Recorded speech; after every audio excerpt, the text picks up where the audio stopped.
દેશમાં 3 રાજ્યોમાં ચૂંટણીમાં ભારતીય જનતા પાર્ટીની ભવ્ય જીત ધરાવનાર જિલ્લા ભાજપાના આગેવાનોએ 5 ગતિ ખાતે ફટાકડા ફોડી મીઠાઈ વેચી જીતની ઉજવણી કરી હતી। પશ્ચિમ બંગાળ સહિત 5 રાજ્યોની વિધાનસભા ચૂંટણીમાં ભાજપના શાનદાર પ્રદર્શનને પગલે ભરૂચમાં ભાજપ દ્વારા ભવ્ય ઉજવણી કરવામાં આવી। પશ્ચિમ બંગાળ, આસામ, તમિલનાડુ, કેરળ અને પુડુચેરીમાં વિધાનસભા ચૂંટણીમાં ભાજપે શાનદાર પ્રદર્શન કર્યું છે। ખાસ કરીને બંગાળમાં ભાજપે ઐતિહાસિક વિજય મેળવ્યો છે। ભરૂચ જિલ્લા ભાજપ દ્વારા 5 ગતિ ખાતે ફટાકડા ફોડવામાં આવ્યા। ભાજપ કાર્યકરોમાં ઉત્સાહનો માહોલ વચ્ચે વંદે માતરમ, ભારત માતા કી જય, ખેલા હો ગયા સહિતના નારાઓથી વાતાવરણ ગુંજી ઉઠ્યું। ભરૂચ જિલ્લા ભાજપ પ્રમુખ પ્રકાશ મોદીએ આ દીદીના એક હતું શાસન અને પ્રજાના ભાજપ પર વિશ્વાસનો વિજય ગણાવ્યો હતો। ઉજવણીમાં જિલ્લા ભાજપ પ્રમુખ પ્રકાશ મોદી સાથે મહામંત્રી પરેશ પટેલ, નરેન્દ્રસિંહ પરમાર, યુવા પ્રમુખ શક્તિસિંહ પરમાર, શહેર પ્રમુખ જતીન પટેલ, પરેશ લાડ સહિતના આગેવાનો કાર્યકરો જોડાયા હતા।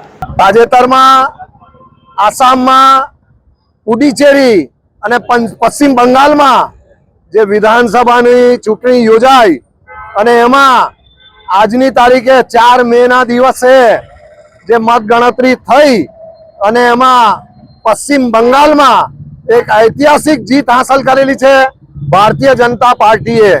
એ અમારા દેશના આદરણીય વડાપ્રધાન શ્રી નરેન્દ્રભાઈ મોદી, દેશના આદરણીય ગૃહમંત્રી શ્રી અમિતભાઈ શાહ, ઉત્તર પ્રદેશના મુખ્યમંત્રી શ્રી યોગીજી અને રાષ્ટ્રીય અધ્યક્ષ ભારતીય જનતા પાર્ટીના નીતિન નબીનજી, રાષ્ટ્રીય સંગઠન મહામંત્રી શ્રી BL સંતોષજી, આ તમામના અથાગ પ્રયત્નોથી સમગ્ર ટીમ કામે લાગેલી હતી।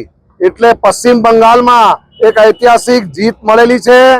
ભગવા લહેરાયો છે એટલે ખેલા હોબે, જે દીદીનું કહેવું હતું કે ખેલા હોબે તો ખેલા હો ગયા। અને એ જ પ્રમાણે અસમમાં પણ 98 સીટથી વિજય મેળવ્યો છે। પુડુચેરીમાં પણ 18 સીટથી વિજય મેળવ્યો છે। આમ ત્રણેય રાજ્યમાં ભગવો લહેરાયો છે।